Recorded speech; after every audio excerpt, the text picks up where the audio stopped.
দেশনেত্রী বেগম খালেদা জিয়া নারীর ক্ষমতায়নের বৈশ্বিক প্রতিক্রিয়া। শুধু বাংলাদেশ নয়, সারা বিশ্বে নারী নেতৃত্বের পুরোধা হিসেবে দেশনেত্রী বেগম খালেদা জিয়া বাংলাদেশের নারী ক্ষমতায়ন ও অগ্রগতির পথে অত্যন্ত গুরুত্বপূর্ণ ভূমিকা পালন করেছেন। তিনি মেয়েদের জন্য অবৈতনিক শিক্ষা ব্যবস্থা চালু করেন এবং উপবৃত্তি ব্যবস্থার মাধ্যমে ন্যূনতম প্রাথমিক মাধ্যমিক শিক্ষার নিশ্চয়তা প্রদান করেন। 1993 সালে খাদ্যের বিনিময়ে শিক্ষা ব্যবস্থা চালু করে প্রাথমিক শিক্ষার নিম্নবিত্ত পরিবারের মেয়েদের আগ্রহী করে তোলেন, যা দরিদ্র পরিবারের মেয়েদের স্কুলে থাকার জন্য ব্যাপকভাবে উদ্বুদ্ধ করে। তিনি দশম শ্রেণী পর্যন্ত মেয়েদের জন্য বিনামূল্যে শিক্ষার ব্যবস্থা নিশ্চিত করে একটি সামাজিক বিপ্লব সৃষ্টি করেছিলেন। প্রধানমন্ত্রী থাকাকালীন সময়ে বেগম খালেদা জিয়া ধর্ষণ ও অ্যাসিড সন্ত্রাস দমন আইন প্রণয়ন করে নারীদের বিরুদ্ধে ভয়াবহ অপরাধ রোধে কার্যকর ব্যবস্থা নেন। নারীর নিরাপত্তা নিশ্চিত করতে যৌতুক বিরোধী আইন প্রণয়ন করেন, যা অর্থনৈতিক ও সামাজিক নির্যাতন কমাতে সহায়ক হয়। নারী ও শিশু নির্যাতনের বিচার দ্রুত নিশ্চিত করতে তিনি বিশেষ ট্রাইব্যুনাল গঠন করেন এবং অপরাধ অনুযায়ী শাস্তি নির্ধারণ করেন। প্রাথমিক ও গণশিক্ষা মন্ত্রণালয় গঠন করে বেগম খালেদা জিয়া নারী শিক্ষার সবার অংশগ্রহণ নিশ্চিত করেন এবং নারীদের শিক্ষা ও কর্মসংস্থানে অগ্রাধিকার দিতে বিভিন্ন ক্ষেত্রে কোটা সংরক্ষণ করেন এবং দেশে প্রথমবারের মতো প্রাইভেট বিশ্ববিদ্যালয়ের সূচনা করে বহু নারী শিক্ষার্থীর উচ্চ শিক্ষার সুযোগ নিশ্চিত করেন। দরিদ্র নারীদের অর্থনৈতিক স্বনির্ভরতা অর্জন নিশ্চিত করতে তিনি তৃণমূল পর্যায়ে বস্তিবাসী দুস্থ নারী ও গ্রামীণ মেয়েদের জন্য স্বল্পকালীন ঋণ ব্যবস্থা চালু করেন, যা নারীদের উদ্যোক্তা হওয়ার সুযোগ সৃষ্টি করে। শিক্ষা ও ক্ষমতায়নের জন্য আন্তর্জাতিক উদ্যোগও বেগম খালেদা জিয়া অগ্রণী ভূমিকা রেখেছেন।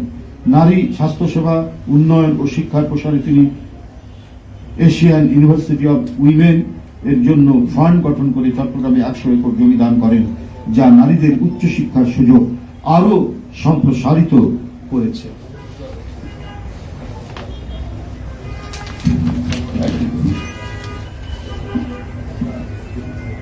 নারীরা যাতে প্রযুক্তিগত দক্ষতা অর্জন করতে পারে সেই লক্ষ্যে তিনি কম্পিউটার প্রশিক্ষণ ও ব্যবহার কাজে নারীদের যুক্ত করেন, যার ফলে অসংখ্য নারী কর্মসংস্থানের সুযোগ পায়।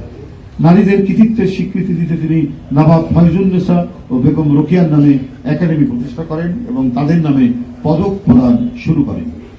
বেগম খালেদা জিয়া শুধু নারী উন্নয়নের কথায় সীমাবদ্ধ থাকেননি, বরং একের পর এক বাস্তবধর্মী পদক্ষেপ নিয়ে নারীদের জন্য নতুন পথ তৈরি করেছেন।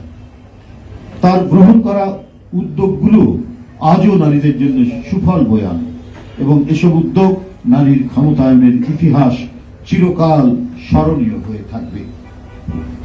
তারেক রহমান নারীর স্বাধীনতা, মর্যাদা, আত্মনির্ভরশীলতা ও নিরাপত্তার ধারণ। বিএনপি ভারপ্রাপ্ত চেয়ারম্যান জনাব তারেক রহমান দেশের জন্য হারিয়েছেন তার বাবা শহীদ রাষ্ট্রপতি জিয়াউর রহমানকে এবং একমাত্র ভাই আরাফাত রহমান ককুকে। আজ তার পাশে রয়েছেন তার মমতাময়ী মা দেশনেত্রী বেগম খালেদা জিয়া, স্ত্রী ডাক্তার জোবাইদা রহমান এবং একমাত্র সন্তান ব্যারিস্টার জাইমা রহমান, যারা তিনজনই নারী। তাই নারীর মর্যাদা, আত্মনির্ভরশীলতা, ক্ষমতা এবং সমাজে তাদের সঠিক ভূমিকা কতটা গুরুত্বপূর্ণ তা তিনি গভীরভাবে উপলব্ধি করেন। তার কাছে নারী শুধুমাত্র একটি সংখ্যা বা পরিসংখ্যান নয়, বরং সমাজের অমূল্য অস্তিত্ব, যারা নিজেদের শক্তি এবং সমর্থন দিয়ে দেশকে এগিয়ে নিয়ে যেতে পারেন। এ কারণে জনাব তারেক রহমান বলেছেন, বিএনপি যখন জনগণের ভোটে রাষ্ট্র পরিচালনার দায়িত্বে আসবে, তখন দেশের প্রতিটি পরিবারের খাদ্য নিরাপত্তা নিশ্চিত করতে ফ্যামিলি কার্ড প্রদান করা হবে। এই কার্ডটি পরিবারের মা বা গৃহিণীর নামে দেওয়া হবে, যাতে নারীরা তাদের পরিবারের কার্যকর ভূমিকা রাখতে পারে। এটি একটি সর্বজনীন কার্ড হবে, যাতে কোনো প্রকার দলীয় বা স্থানীয় প্রভাব দ্বারা কেউ বঞ্চিত হবে না।